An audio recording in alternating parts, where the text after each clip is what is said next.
সর্দি লাগছে মনে হয়, তোমারে রং চা দেই আর ভাইয়াকে দুধ চা দিই। হ্যাঁ ঠিক আছে ঠিক আছে, ওইখানে গিয়ে বসো। হ্যাঁ আচ্ছা শনিবার হলে এখন তো আপনার কিছু করতে হবে না।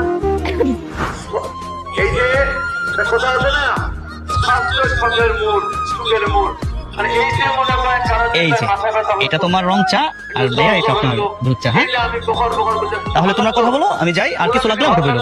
আচ্ছা পরিচয় হোক, ও হচ্ছে আমার ফ্রেন্ড। ভাইয়া ইলিয়াস। আচ্ছা যাও। ওই আত্মীয় পরিবার মহিমা একটা কথা বলি, এই চাওলা মনে হচ্ছে তোর সাথে একটু বেশি ফ্রি হয়ে যাচ্ছে না? মনে হচ্ছে সে তোর একজন ফ্রেন্ড, এত ফ্রি কিভাবে কথা বলছে তোর সাথে? ফ্রেন্ড কেন হবে, ও আমার বয়ফ্রেন্ড। Are you mad? তুই কি পাগল হয়ে গেছিস মহিমা? আমি ওকে সত্যিকারের ভালোবাসি। আমার তো এখন ঘৃণা লাগতেছে, আমি তো পরিচয় দিব না এখন থেকে তুই আমার বান্ধবী। তুই সাবধানে কথা বল, তুই আমার ফ্রেন্ড বলে আমি কিন্তু তোকে কিছু বলতেছি না। আমাদের প্রত্যেকের একটা মেয়ে যেখানে সম্মান পায়, হোক সে চাওয়ালা কিংবা কুড়ে ঘরওয়ালা, তার কাছেই কিন্তু সেই মেয়েটা সারা জীবন থেকে